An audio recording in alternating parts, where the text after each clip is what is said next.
Et bonjour à vous, comment ça va par chez vous? J'espère que vous vous portez bien. Moi, je suis super contente de vous retrouver pour cette nouvelle vidéo. Ça fait, je pense, plus d'un an que j'ai pas posté de vidéo sur cette chaîne. Et en fait, j'y pense depuis, enfin à chaque fois. De toute façon, je consulte, je prends soin de cette chaîne en répondant à vos questions, à vos commentaires qui n'ont jamais cessé de venir, comme quoi, bah, c'est aussi ce que j'aime avec YouTube, les contenus que j'ai partagés les années précédentes, ils sont encore pertinents pour vous. Ils vous accompagnent dans ce que vous traversez et j'en suis vraiment ravie. Ça me fait chaud au cœur de voir que ce que j'ai osé partager, ça a encore du sens aujourd'hui, même si forcément je déplore qu'on qu'il y a encore des personnes qui traversent ce type d'épreuve, mais bon, c'est comme ça. Donc au moins, ce contenu est là pour ça. Aujourd'hui, j'ai envie de revenir avec une vidéo sur le couple et l'intimité. J'en ai jamais parlé dans mes vidéos. Et ben là, comme il y a des paramètres qui ont changé dans ma vie, je m'étais dit, ah tiens, je pourrais partager sur le sujet. Voilà, voilà. J'hésitais à faire une transition, mais non, je ne fais pas de montage.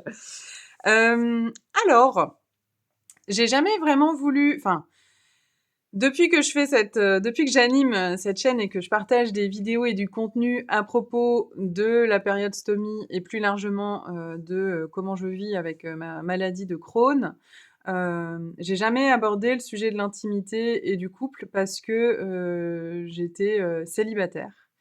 Je suis restée très longtemps célibataire et je vais être honnête, clairement, la manière dont je vivais avec ma maladie, je sais pas comment le dire. Bon bref, je le dis comme ça là. La manière dont je vivais avec ma maladie, c'était déjà très présent et c'était pour moi, ça l'est encore, un handicap et un handicap social.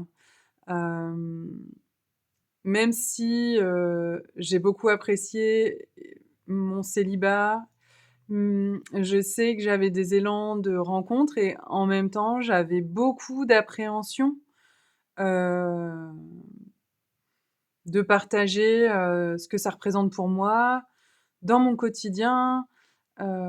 Et encore, je fais partie des personnes qui, dans leur maladie de Crohn, ont des phases de rémission totale. C'est-à-dire que là, je suis en rémission totale.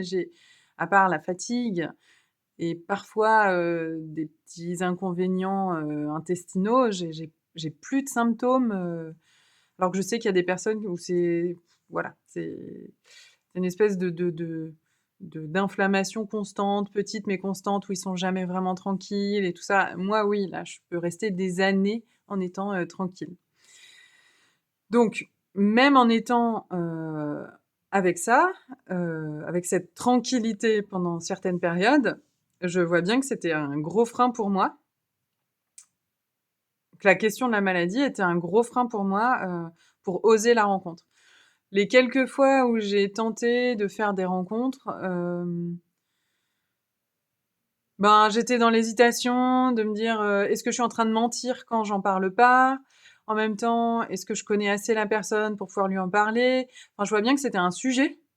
C'était vraiment un sujet et je suis curieuse d'ailleurs, j'ouvre mes questionnements, hein, je suis curieuse de savoir comment vous gérez ça. Je voulais revenir aussi sur comment j'ai eu différentes phases de vie, puisque j'ai eu donc la maladie de Crohn à 18 ans et que là j'en ai 40, donc j'ai une bonne vingtaine d'années d'expérience avec, donc j'ai pas été tout le temps célibataire, donc je vais vous parler un petit peu de différentes phases. Donc on va dire que bon, entre 18 et 20, j'accusais le coup du diagnostic. Il m'a fallu, je pense, 2 ans pour trouver le bon traitement. Donc j'oscillais j'oscillais, j'avais pas trouvé mon équilibre. Et du coup, toute mon énergie était centrée sur moi, trouver mon équilibre et le bon traitement.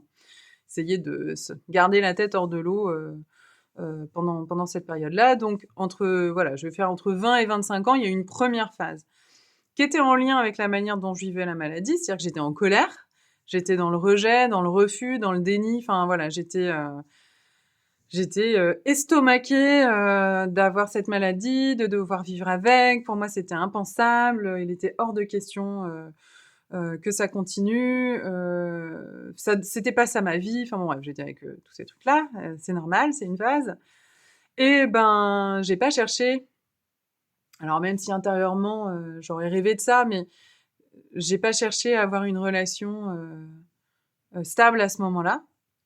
Et donc j'ai plutôt eu des comportements, je sais pas trop comment dire, bon, on va dire des petites histoires ou même, des coups d'un soir. Bon après je crois que je vous l'ai déjà partagé, c'était aussi une période où je buvais beaucoup d'alcool, enfin je faisais pas mal la fête et tout ça donc bon, voilà, la jeunesse,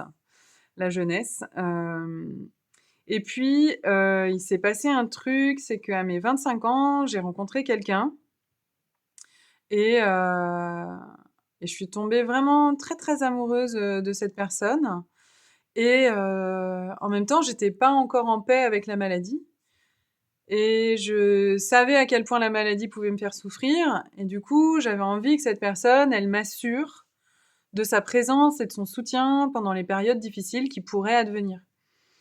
Ce que la personne a gentiment décliné, à plusieurs reprises, et donc c'était assez douloureux pour moi et en fait, ça a ancré l'idée que, heu, dans mes relations, je pouvais pas partager ça. J'allais pas le partager et en vous disant ça, je me dis: «Il y avait autre chose», c'est que, heu, j'ai aussi très longtemps, eu tellement honte de la maladie que, je voulais la vivre seule.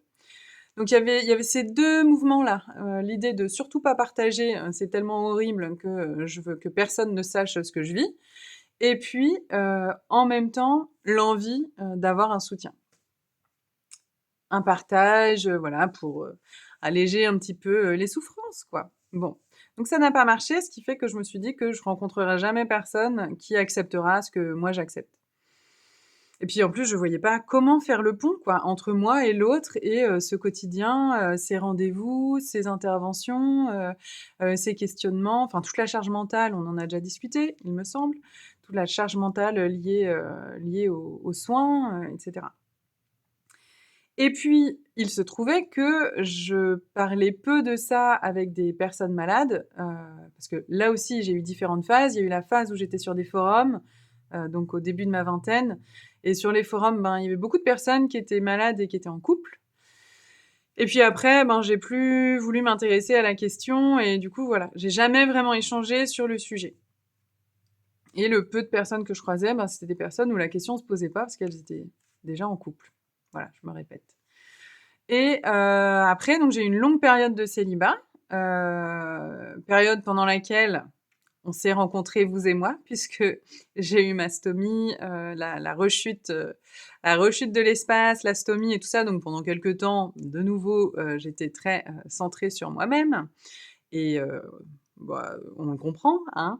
Et puis j'étais, en train d'essayer de retrouver un lien apaisé avec mon corps, un équilibre, dans ma vie, retrouver mon indépendance et cetera.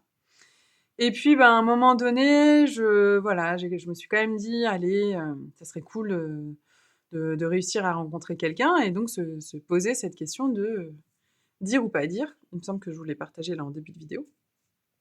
Heu oui et là, je vous ai partagé donc toutes les croyances, enfin tous les ouais, les croyances dans lesquelles je m'étais, limitée, en lien avec le fait que je pourrais pas trouver quelqu'un avec qui partager.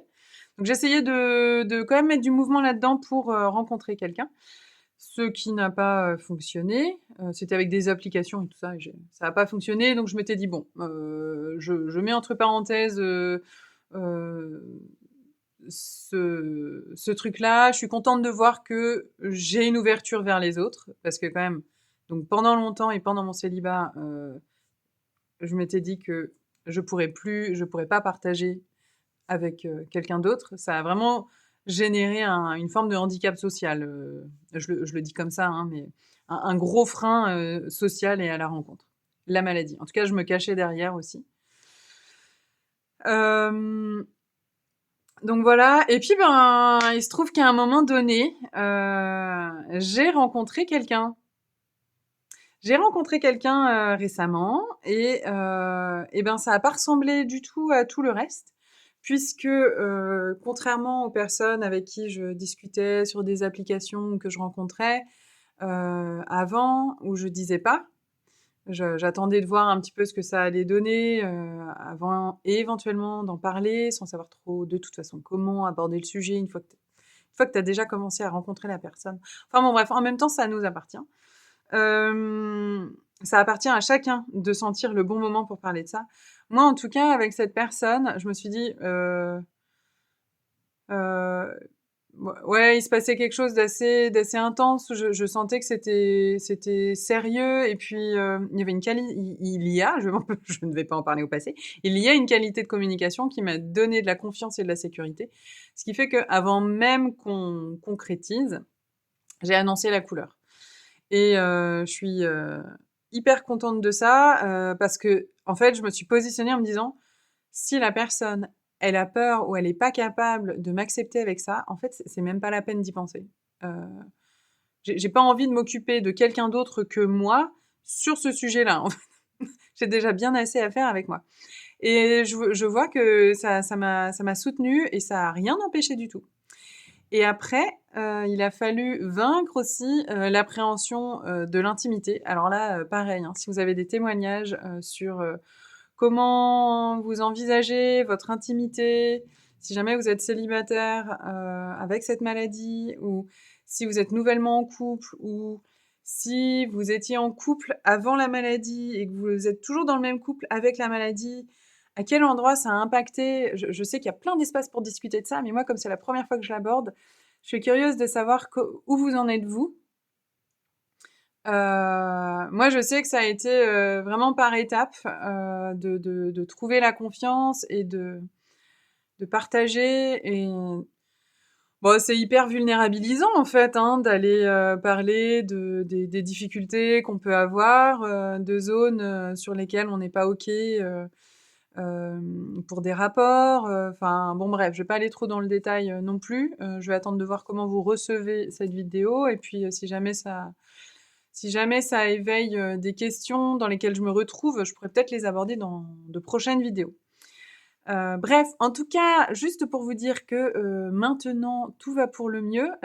J'ai envie, si jamais il y a des personnes qui sont comme moi j'étais, au moment de mon célibat, c'est-à-dire effrayées à l'idée de rencontrer quelqu'un, avec l'idée que personne ne pourrait, m'aimer, comme je suis avec cette putain de maladie.